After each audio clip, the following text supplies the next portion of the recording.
Welcome back to a Book a Day podcast. As you know, these days I am narrating some of the finest folk stories from the Indian subcontinent. And the folk story or the folk tale that I've got for you today comes from the region of Odisha, or historically called Orissa. The tale is called The Rice Cake Tree and the Witch. So, without any delay, let me narrate this folk tale called The Rice Cake Tree and the Witch. Here we go. Basu was a young man who lived in a farming village. As an occupation, he looked after the cattle of the villagers and took them out for grazing. This young cowherd, for what is the name given to one who tends cattle, was very efficient and therefore popular. Apart from getting money for his labors, he received plenty of homemade sweets during festival days. On a particular festival day, when every house prepared rice cakes and other sweets, Basu, as usual, took the cattle for grazing, and from each house where he went to collect the cattle, he received rice cakes. He had so many of these given to him that he gave some to his mother and took the rest for himself to eat during the day. At midday, when the cattle were lying down, Basu also sat under a shady banyan tree and began to eat some cakes. He ate until he could eat no more. However, what was left over was one small rice cake. Almost as a joke, he went to a spot not very far from where he had rested, dug a small hole, and buried it as if he were planting a seed or seedling. Still jokingly, he said, "I expect you to have sprouted when I come back tomorrow. If you have not, I will chop you." The next day he brought the cattle to the same field. While watching them graze, he suddenly remembered the rice cake. When he went to that spot, much to his surprise, he saw a green sprout growing out of the soil. He was absolutely amazed at this. And now, stroking the young sprout, he said, "I expect to see you having leaves tomorrow. If you don't have any leaves, I shall cut you down." The following day, he went straight to that spot and found that the plant had grown big and had many leaves. He was overjoyed and mystified. Again, before he left, he said, "Tomorrow, when I come, I expect to see rice cakes on your branches. If I don't see that, I shall cut you down." So saying, he went to watch over the cattle. Until evening, he sat down looking at the cattle and pondering about the mysterious tree. Early next morning, he rushed to the field, taking his cattle, and went to see the tree. He almost fainted at the sight that greeted his eyes. Every branch bore fruit in the form of rice cakes. He climbed up the tree, sat on a branch, and ate cakes until he was absolutely full. He even took some to his mother and told her the whole story. He did this every day, and the more rice cakes he plucked, the more the tree bore. One day, when Basu was on the tree enjoying his cakes, a witch saw him, and taking the guise of an old woman, came under the tree and said, "Son, how can you eat all those cakes? Please give me some. Have pity on an old woman." "You help yourself," said the boy. "Take as many as you like." "Well, I am very weak and my eyesight is very poor. Pluck some for me," she said. The boy shook the branches and many cakes fell down. When he told her to collect them, she said that they had got soiled falling on the ground. Therefore, if the boy did not want to pluck and give her some, she said she would go away and turn to go.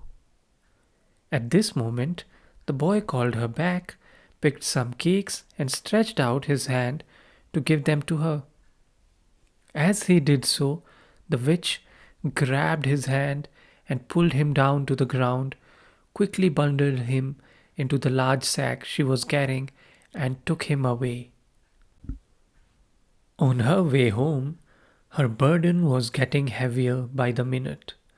She was also very thirsty. Passing a stretch of fields, she saw some men plowing and stopping there. She put the sack down and asked whether they could look after it while she went to the nearby stream to drink some water. The men agreed, and the witch went away. The boy, listening to all this, realized that she had moved away and called out from the sack, "Please help me! Please help me!" The men heard his voice coming from the sack, untied it, and the boy came out. He told them what had happened, and they told him to quickly hide.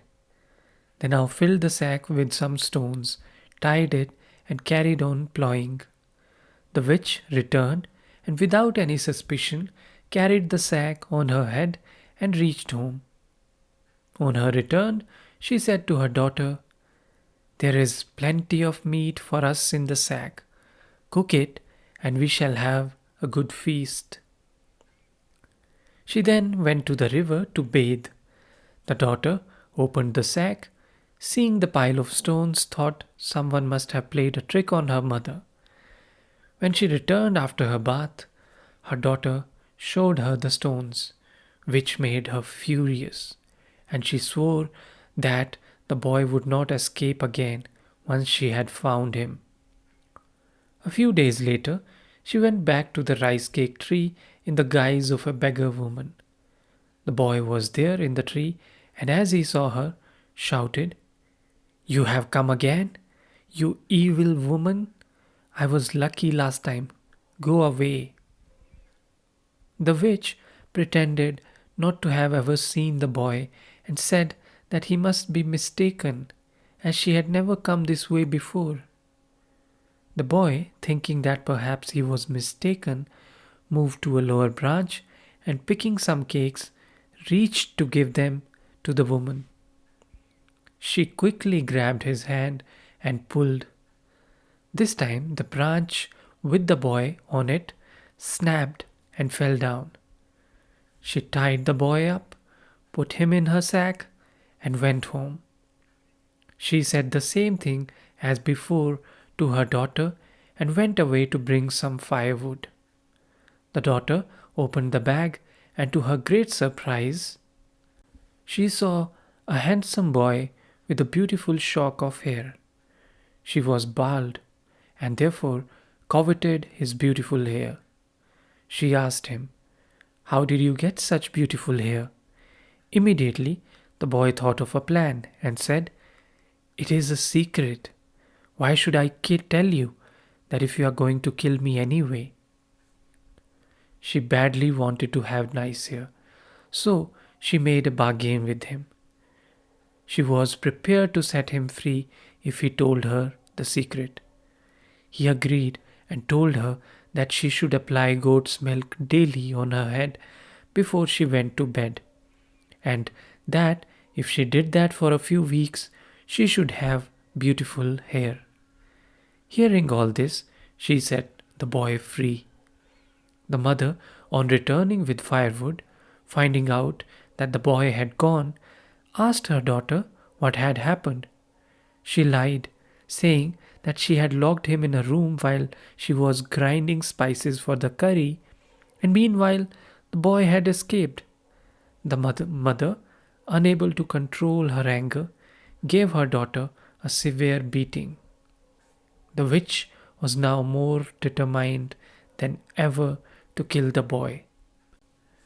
He also realized that the witch would try again to catch him, This time he was well prepared. He prepared a small crowbar which was very sharp and pointed and hid it on the rice cake tree. As expected, when the boy was up on the tree one day, the witch came again and begged for cakes. The boy abused her and said, "You wicked witch, I know you well now. Never mind, I shall not hand over any to you, but open your mouth and I shall drop them into your mouth from here." The witch, shutting her eyes, opened her mouth wide. The boy immediately dropped a rice cake into her and at the same time thrust the crowbar deep into her mouth. She rolled in agony and died on the spot. Thereafter, there was no danger from her to anyone. And that's how the story ends.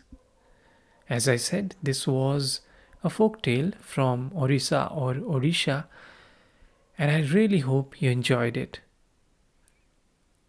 Well, thank you very much for listening, and I'll catch you the next time with more stories, more books. Thank you.